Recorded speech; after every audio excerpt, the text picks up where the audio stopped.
Simba, I gotta show you this real fast. Look what I'm dude, rocking here. on it. Oh, Look buddy, at that. look at that. So that's pretty cool.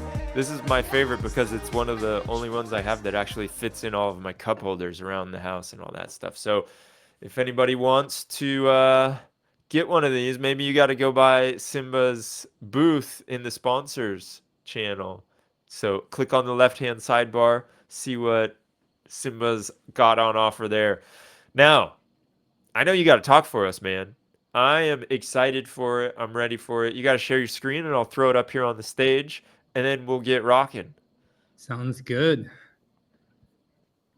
Oh, boom. Here we go. I'll be back in like 20 minutes. Peace. Thanks, dude. Awesome. Hey, everyone. Thanks for joining today. Today, we're going to be talking about feature stores. We're going to go very broad from just what they are, what they do, why people care about them, and maybe under the hood a little bit, where we can understand how they work and how they enable people and data scientists to build data pipelines at scale. So, feature store. Remember how we learned machine learning? I know if you all took that Coursera class with Andrew Ng or whatever, but you're given these like perfect CSVs. You grab the columns you need, the features are there for you. And a lot of what your work was just building simple models, regressions, trees, etc., on top of those nice, perfect features.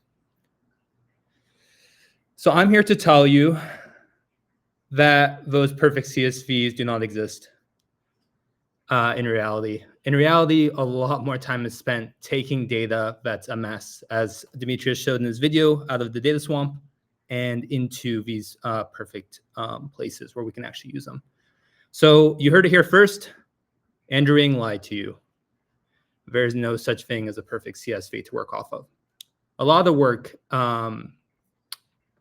in data science, if you're in a big company, this is maybe going to look slightly familiar. It's a little more messy.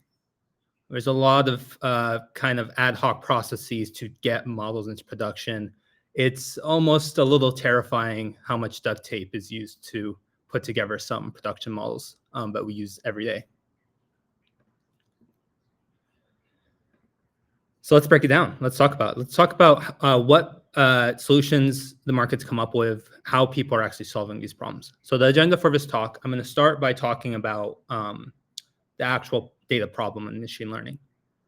I'll get into feature stores, how they work, the different kind of abstractions and methodologies that different companies have taken to attempt to solve this data problem. And then in the end, I'm going to get into some of the internals, talk about kind of the data engineering behind the scenes that's abstracted away from you and how feature stores enable data scientists to build these scalable pipelines. So let's begin. What do feature stores do? So feature stores do 5 things.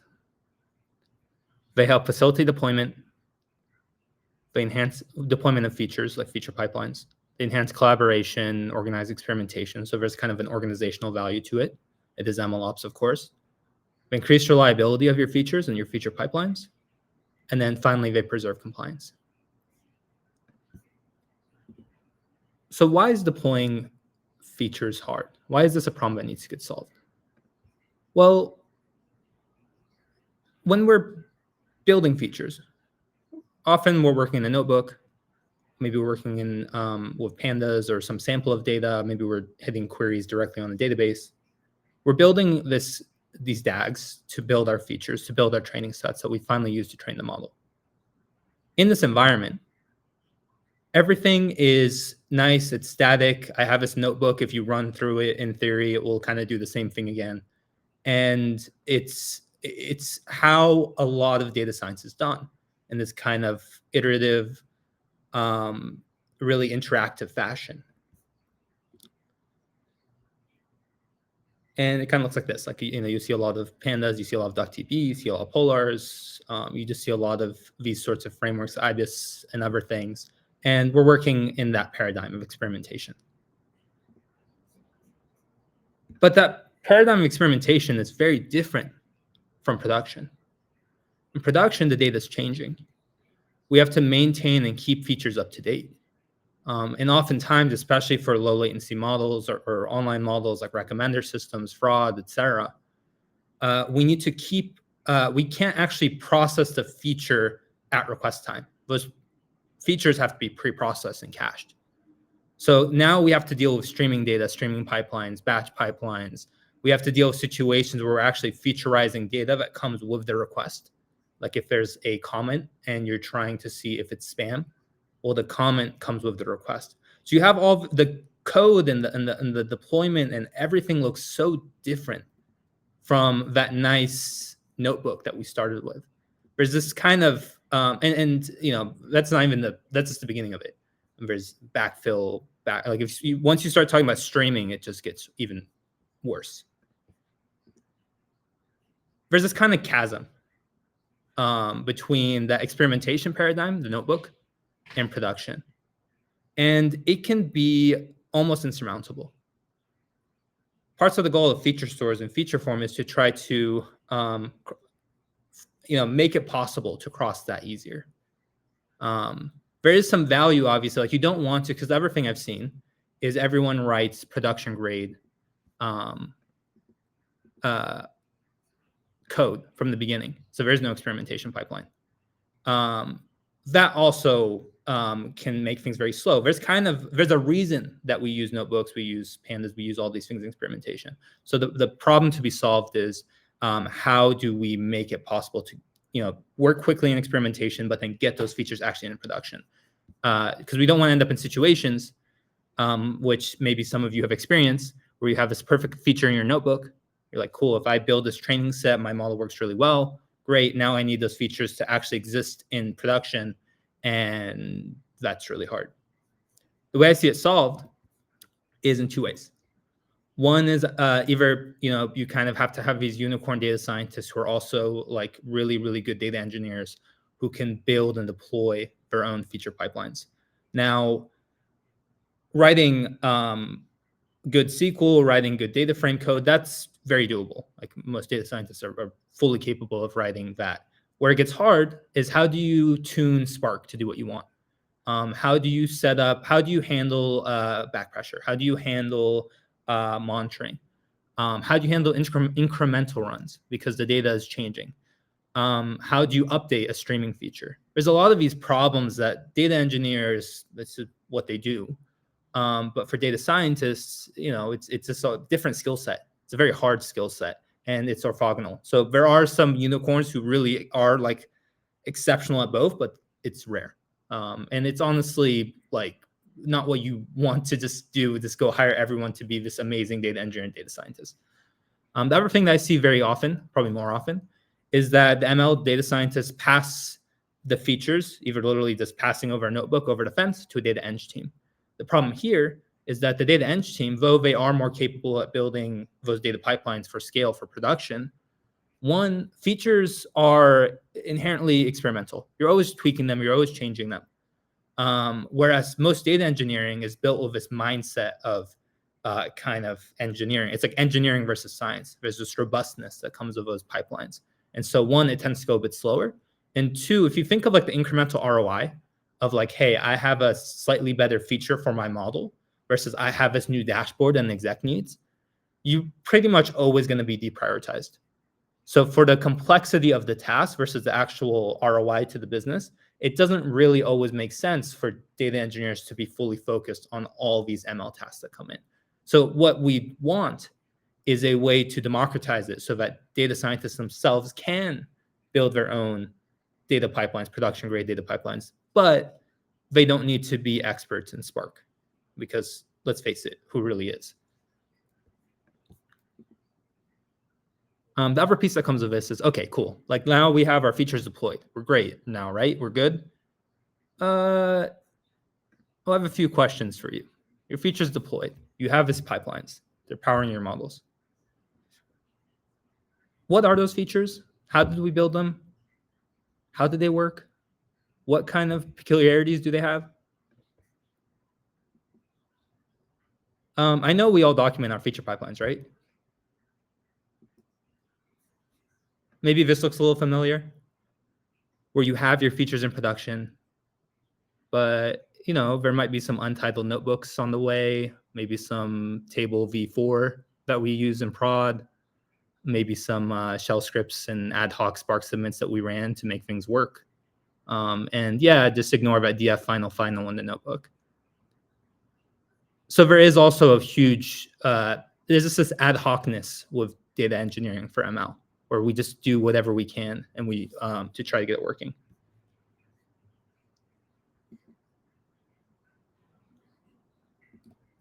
And it can get really, it's not just hard to manage.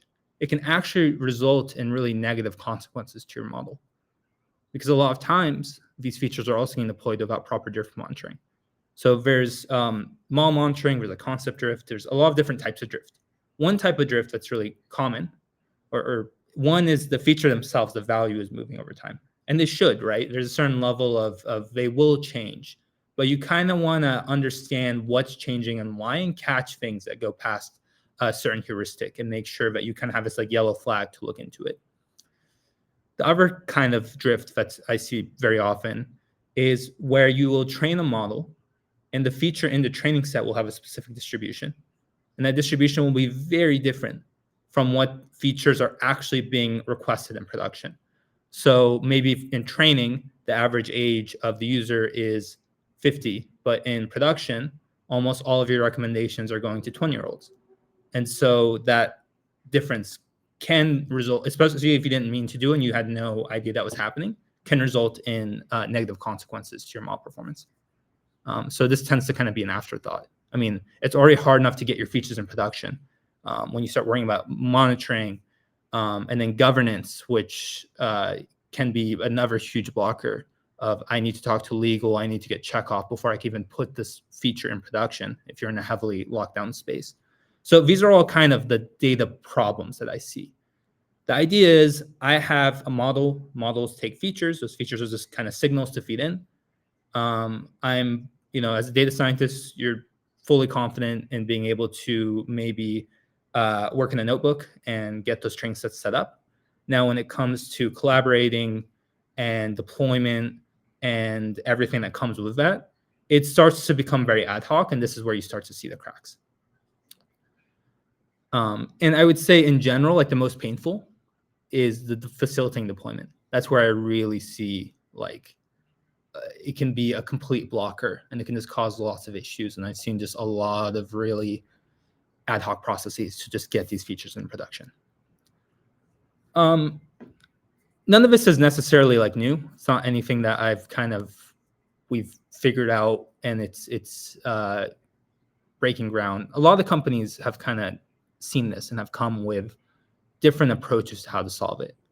Now, the umbrella of solutions oriented towards solving the data for ML problem are feature stores. So some people will say, oh, we don't have one. We don't have a feature store.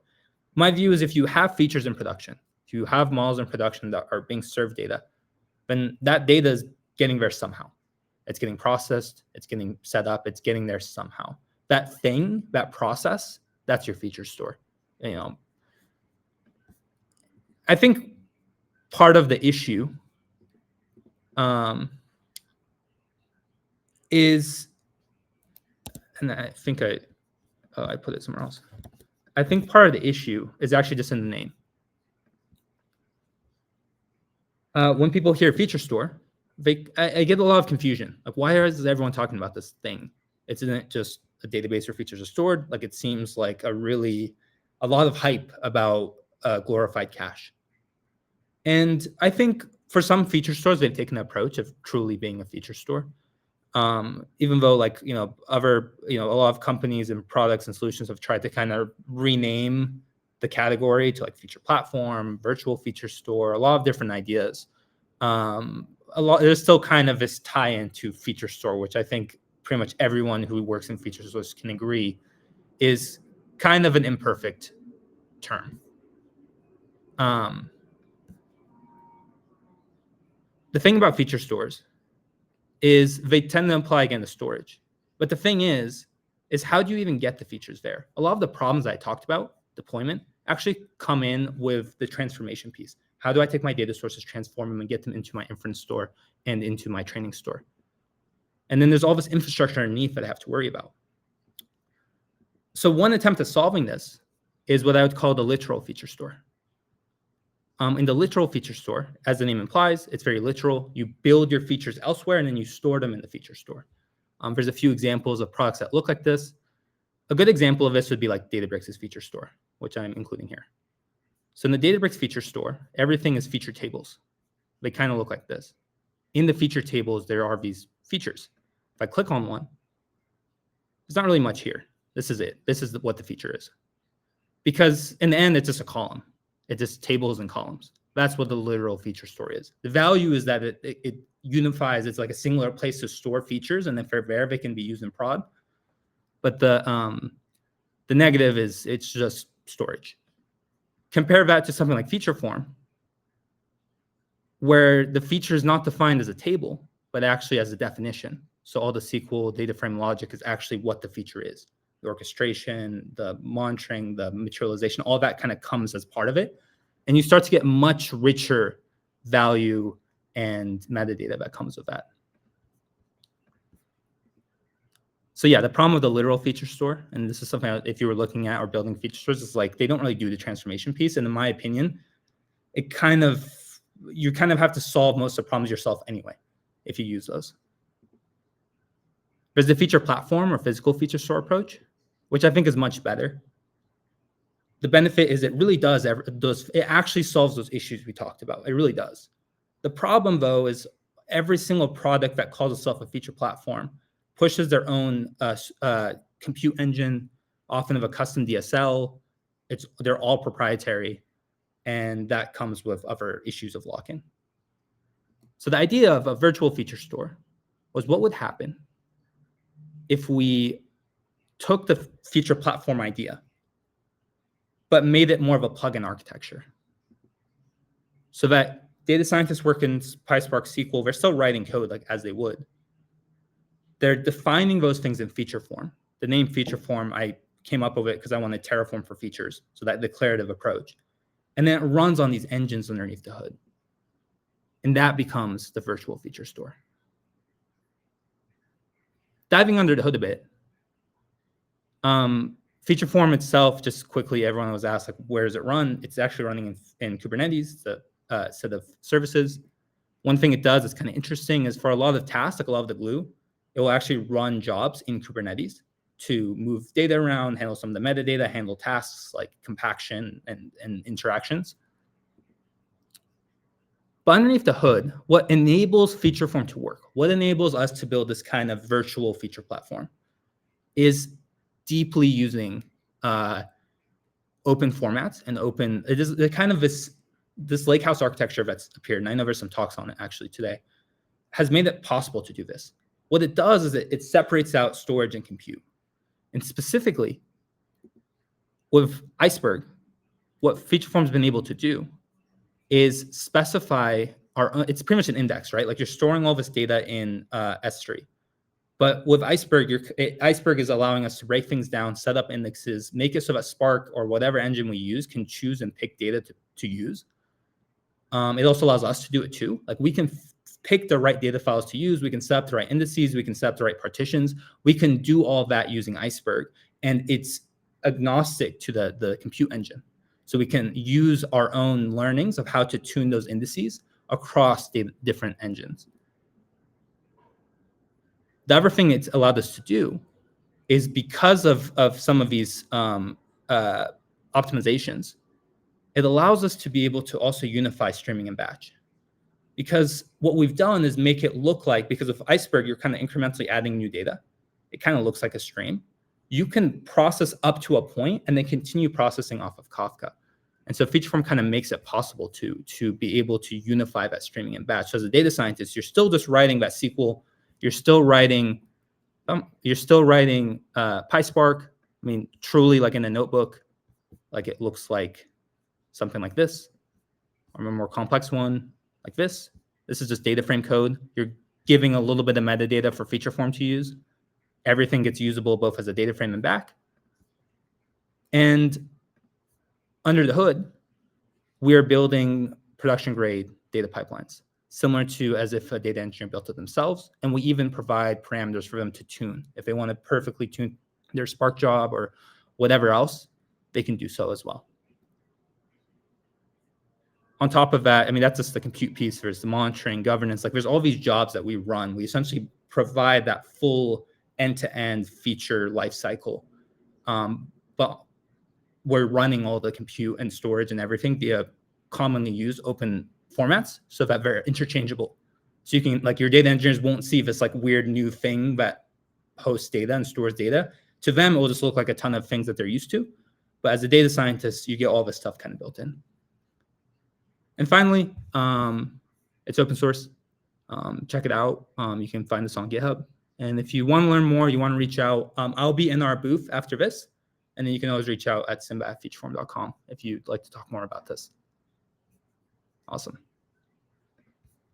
I think it's question time. Question time. Dude, that was really good. That Thank was you. the meme game is on point. Some of those, like, of course we document our features, right? Like all the time, always. I can just hear people going, I'm don't. the CMO, the chief meme officer here. Nice. All right, very cool. So there was something you said at the end. I'll ask the first question and then I'll let people drop in questions because it takes a little bit for the stream to catch up. But when you were talking about like using Iceberg and being able to use it with Kafka, I didn't quite understand what you meant by that and Oh, yeah. what's going on there. Yeah. So think of the concept of I'm building a new feature. This feature is, let's say, a favorite item per user per day. If I'm building that today and I want to train on it, I want to train on it with my historical data. And so that's the idea of backfill. So how do I write one transformation that I know I will pretty much backfill all the historical feature values so I can train, but it will also continue to update in production as new data comes in, so that in production, when I'm using it, it's staying up to date. So that typically that's done very piecemeal and it's very custom, like people build and do this themselves. With Featureform, because of the abstractions we've come up with, you just write your SQL query and it'll just make it happen. Okay, cool. And then the whole idea of like it going with Kafka and Iceberg is just basically saying you'll unify it from the backfill till right now.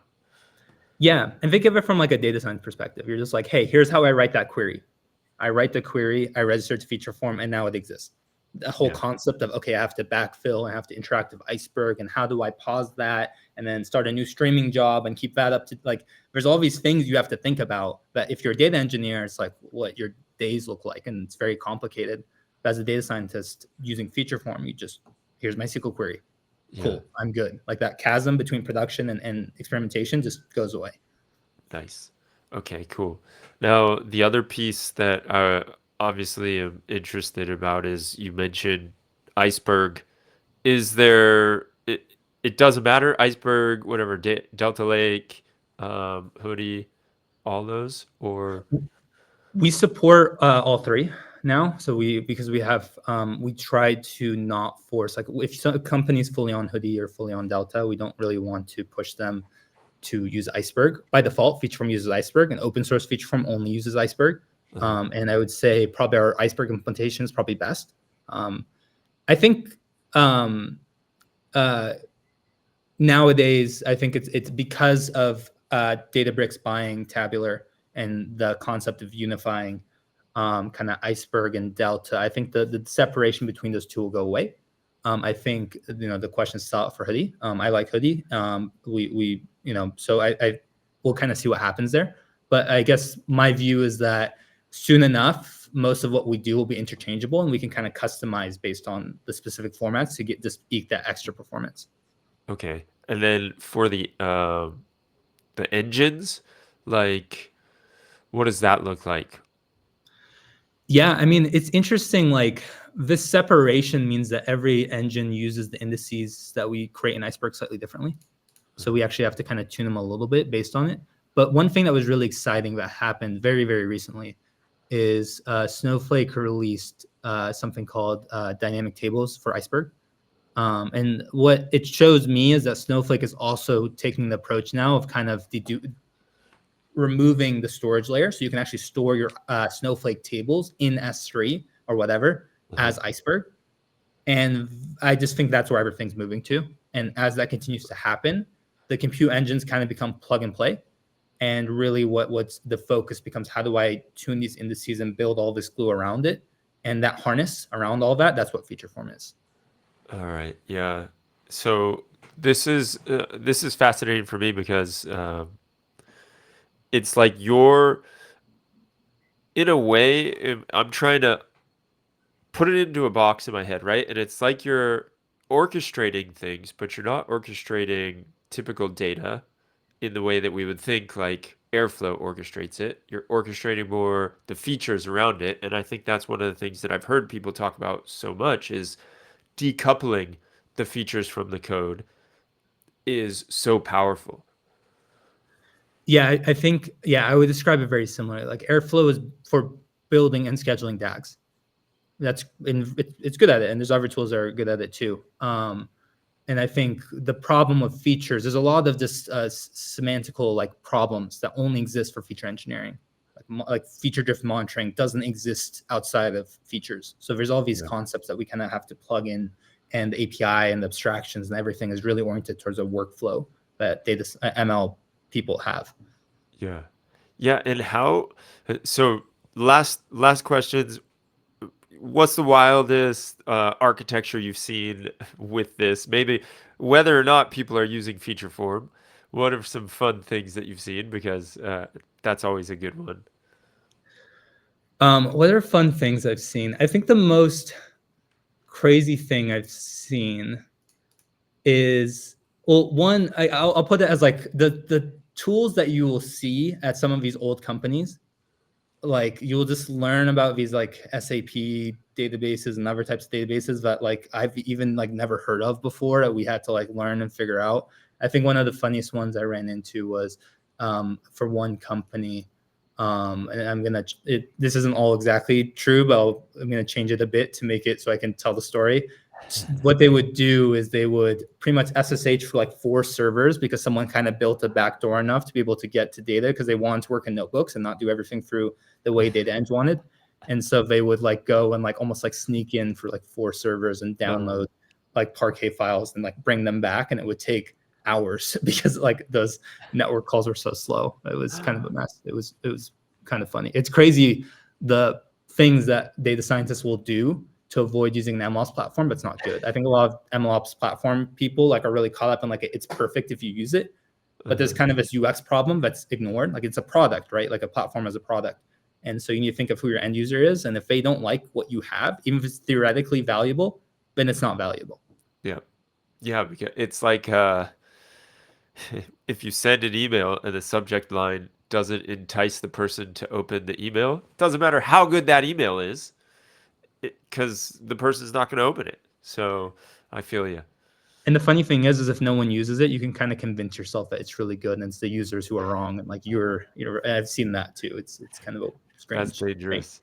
Yeah. But then, yeah, on the other side, it's also funny, like the amount of work that we go through to not have to do that and not have to use it. And the it reminds me of like when you see some of the amount of work that some like criminals or con men go through to create this elaborate scheme and this elaborate con, and you're like, man, if you just focus that energy into something legit, you would have what you needed and probably way more, and it would have been legit and legal.